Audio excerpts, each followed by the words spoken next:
grandmother, Elsie Two-Bear Cavender, was raised by her grandparents, John and Isabel Roberts, and both her grandparents were alive at the time of the 1862 war. But her grandmother was 10 years old at the time and remembers what happened in 1862, what happened along the route, what happened in the concentration camp, what happened as part of this forced removal, and profoundly shaped the way she saw our connection to our homeland, the kinds of injustices that our people experienced. And she passed those stories on to her kids.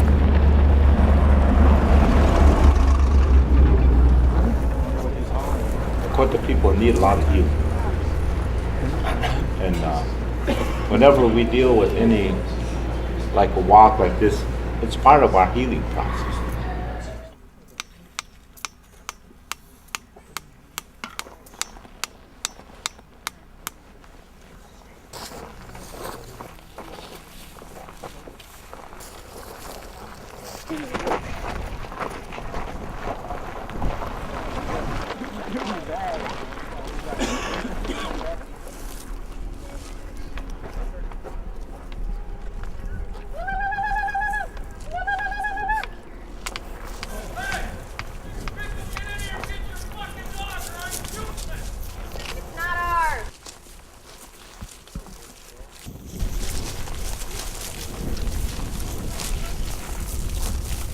You guys look hungry here.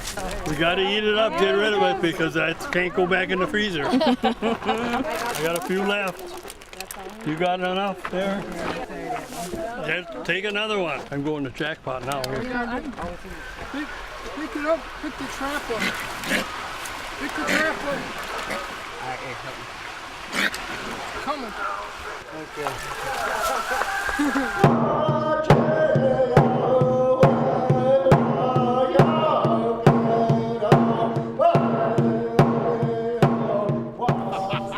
From George Bluebird from Jameson Prison, and he made this, gifted it to us, gifted it to our family so that we could carry this on the march in honor of Hazaway. That's Audrey, the name that you passed on to her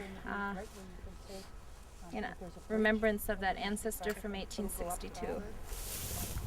14 or 15? Oh, well, there's a Highway 14, I think, but that's... A lot of time into that. No, we want to go the quickest way home. I can't forgive them people, you know. What they did to our people, what they did to your people. And they say you go to Sundance, you go to certain like that, you get the healing, but it's hard, long time to forget them people, forgive them.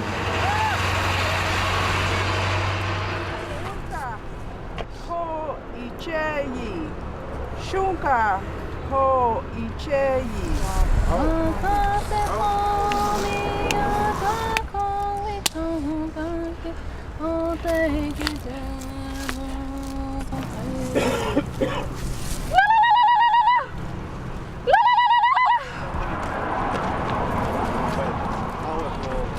The highest value is to be a good relative. A good relative. Everything and everybody. When you complete that, your journey in this world is over. You're ready to go home. It's not really surprising. It's shocking at first.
most of the time crooked anyway. So to me, it's still Dakota land. It'll always be Dakota land.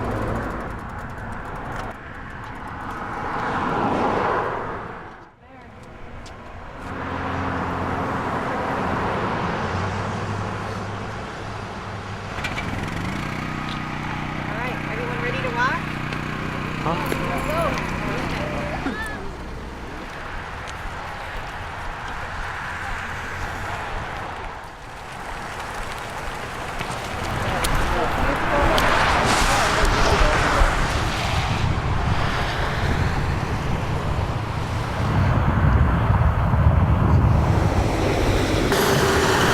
Is it snowing? Really? Tokinyahunhe.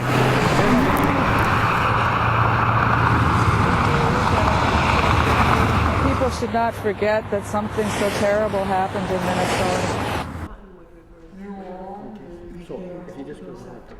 I laid it up all there. Oh, those were the Dakota villages, the Dakota Native American villages, starting up here, all the way down the valley, all the way down to where you are right now.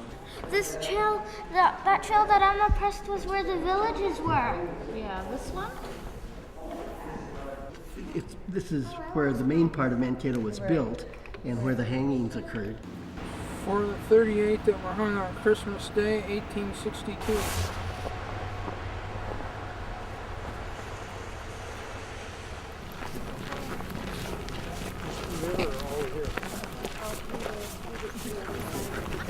Anybody need socks? Big warm socks? We have to wear the pink socks on the last day. All the people. Pink socks. How many need? Why are they grabbing socks?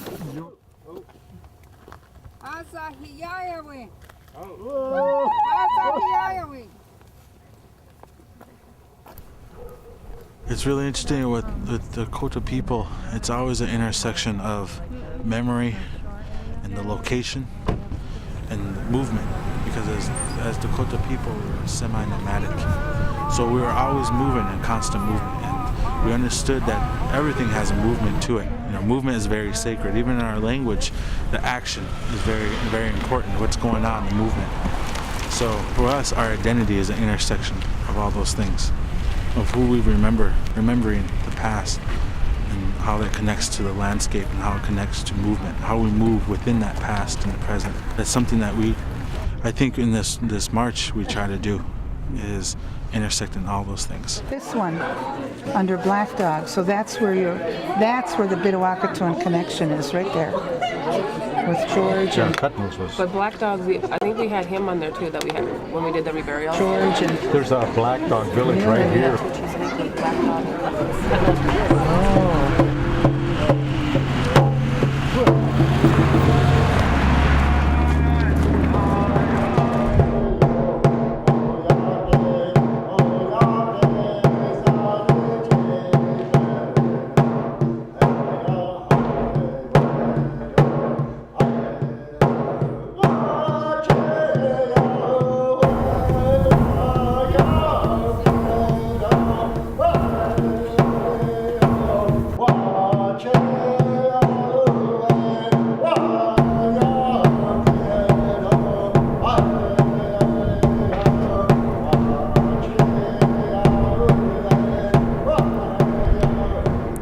So far, 339,660 steps we walked since Monday.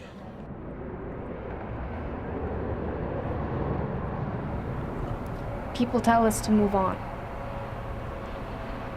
Get over it. Deal with it. It's gone, it's done. For me, anger is an emotion I feel very well.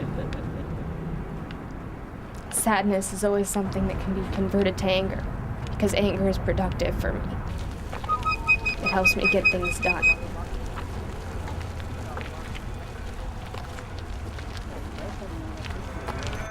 But on this march, something truly miraculous has begun. It may take 10 years, it may take 100, it may take 1,000.